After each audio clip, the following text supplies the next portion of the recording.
On behalf of Govardhan Eco Village, I'd like to make this presentation, Symbiotic Recycling at Govardhan Eco Village. So we have a 75-acre property and we're trying to showcase solutions to 4 issues: food, water, energy and waste. So we have tried out some interesting methods to try to provide solutions, and I'm going to share with you some of the things which we have done. As you know, economy, society and environment, can they go hand in hand? So the current paradigm is that we produce goods, they are used by the industry, used by the population and then thrown out. What do we do with the wastes? So therefore, with the increase in energy consumption, we find that people are using more energy, creating more waste, and as a result there is also depletion of water resources, and with depleting resources, increasing wastes, ecological resilience is strained to the utmost limits. And also, even if you want to handle wastes, then the cost is exorbitant. So we found that in the last 100 years there has been a paradigm shift from decreasing resources to increasing wastes, and as a result we assume that nature will subsidize the cost of converting the wastes back into resources. So it doesn't happen like that, because only to a certain extent nature will do that. So we have in this way created a system by which every output is becoming an input, and thus we are regenerating sources of energy which we would not have thought of before.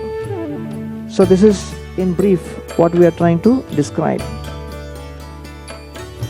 So therefore, food, shelter, energy is required, and what human being generate is waste, sewage, construction waste and domestic waste. कोई account sheet आप किसी को दिखा दो तो केवल figures ही figures देखेगा। Share बाजार के नाना प्रकार के जितने नंबर्स हैं कोई देखेगा तो उन संख्याओं को देखकर, अलग अलग कंपनियों के शेयर के वैल्यू को देखकर कोई सोचेगा ये नंबर है। लेकिन जो शेयर बाजार में जानकार है, विशेषज्ञ है, कोई चार्टर्ड अकाउंटेंट है, वो अकाउंट शीट, बैलेंस शीट को देखकर या शेयर बाजार के जितने नंबर हैं उसको देखकर समझ सकता है ये क्या है। अगर आप आशावादी नहीं हो तब आप नास्तिक हो, क्योंकि केवल नास्तिक ही विचार करता है भगवान का अस्तित्व नहीं। केवल वही सोचता है जो हो गया और कुछ नहीं हो सकता।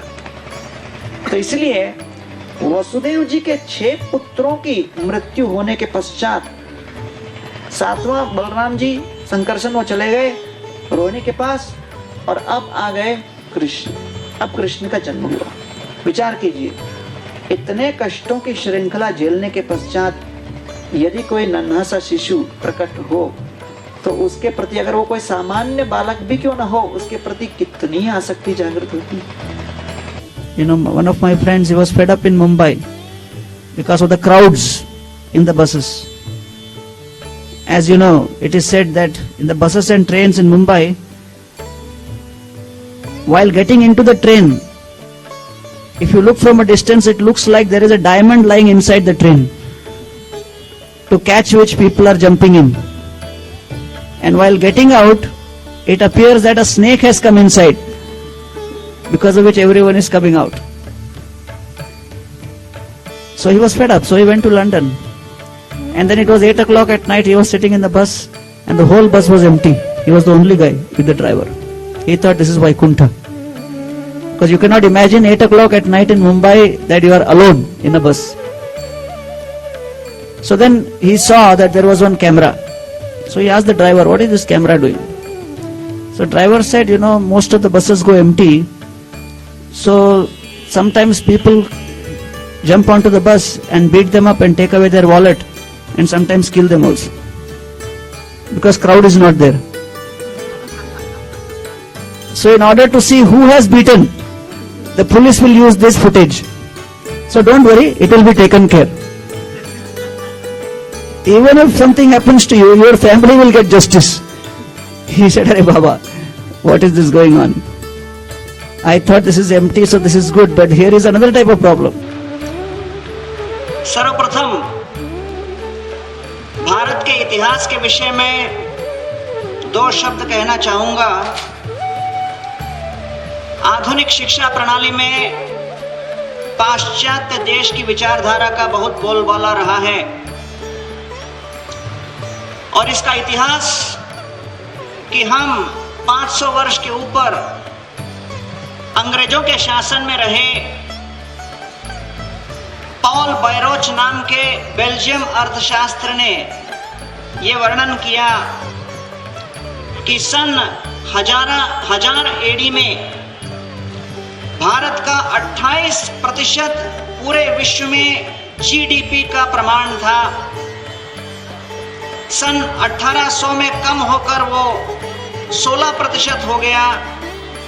1870 में वो कम होकर 12% हो गया और सन 1900 एडी में भारत का पूरे विश्व में जीडीपी का कंट्रीब्यूशन 1% हो गया।